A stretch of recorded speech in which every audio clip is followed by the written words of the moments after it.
Alors, c'est quoi le meilleur truc pour obtenir le meilleur prix et vendre le plus vite possible? Vous allez voir, c'est simple, simple, simple. C'est le ménage. Puis il y a deux formes de ménage, par exemple, qui sont importantes de parler. Il y a le ménage courant et il y a le home staging. Donc, on va commencer par le ménage courant. Avant de mettre une maison à vendre, vous devez laver de fond en comble la maison. Puis quand je dis de fond en comble, c'est les murs, les plafonds, les fenêtres, le fond des armoires. Tu sais, le gros ménage du printemps, la totale, là, si on veut. Donc, vous faites ça avant de mettre à vendre. Et évidemment, pendant que vous vendez, bien, vous faites le ménage régulier, vous ramassez, vous passez la balayeuse et vous vous assurez qu'il n'y a rien qui traîne. Là. Il n'y a rien de pire qu'une paire de culottes qui traînent dans la chambre à coucher ou un évier plein de vaisselle. Là. Je veux dire, on en a tellement vu pendant les visites, vous allez dire, voyons donc, Olivier, il y a du monde qui font ça. Il y a du monde qui font ça, qui ne ramassent pas. Puis honnêtement, c'est super désagréable. Mais, lavez, faites le ménage, il faut que ça soit propre. Ça va vous différencier, donc les gens vont avoir plus le goût d'acheter votre maison.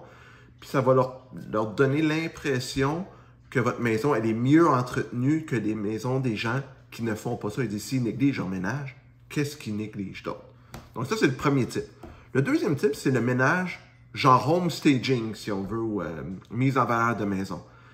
Ce que je veux dire par là, c'est que des fois, on rentre dans les maisons, puis il y a des choses trop personnelles, comme des photos de famille, où j'ai vu déjà des bibelots en forme de phallus. Tu fais comme, je suis pas sûr que ça a sa place. Il y a des gens que ça peut déranger. J'ai déjà vu des gens qui ont mis des photos nues d'eux dans la chambre à coucher. Je veux dire, j'ai rien contre la nudité, mais honnêtement, dans une visite, ça n'a pas sa place.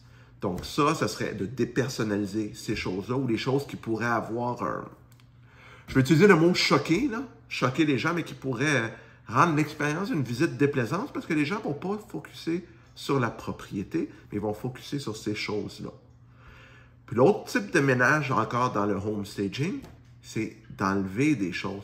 Combien de fois on rentre dans une pièce, dans une maison, dans un magasin, on dit, il y a tellement de choses, je ne me vois pas ici, je ne suis pas capable de me projeter, de me visualiser ici. Bien, souvent, ça peut être parce qu'il y a trop de choses. Donc, vous enlevez des meubles superflus, vous avez 43 cadres sur les murs, vous n'en gardez pas 43, vous en gardez quelques-uns, évidemment. Il y a 4 fauteuils parce que vous avez une famille de 6 enfants. Je comprends que c'est pratique, mais pour les visites, c'est loin d'être l'idéal. Les jouets des enfants qui traînent partout, même principe. Je sais que c'est pas facile, mais pour la vente, ça simplifie de beaucoup le processus. Et là, le marché est en train de changer. Donc, ça peut être des petits facteurs comme ça qui font que votre maison se vend plus vite. Elle va se vendre quelques milliers de dollars de plus cher. Je ne dis pas que votre maison, votre condo ou votre bâtisse va se vendre 50 000 $ de plus, mais elle va se vendre surtout plus vite. Donc, moins de troubles pour vous, moins d'inconvénients, moins de dérangements. Et elle risque de se vendre un peu plus cher, quelques milliers de dollars plus cher. Mais ce que je viens de vous décrire, ça coûte pas cher à faire. C'est une journée d'ouvrage, 2 si vous avez une grande maison. Donc, faites-le. C'est un conseil peut-être simple, peut-être nono, vous allez dire, mais honnêtement, c'est le meilleur conseil que je peux vous donner si vous voulez vendre vite et cher. Faites votre ménage. Donc, la semaine prochaine, je vais répondre à une autre question. J'espère vous voir là. Bonne journée tout le monde!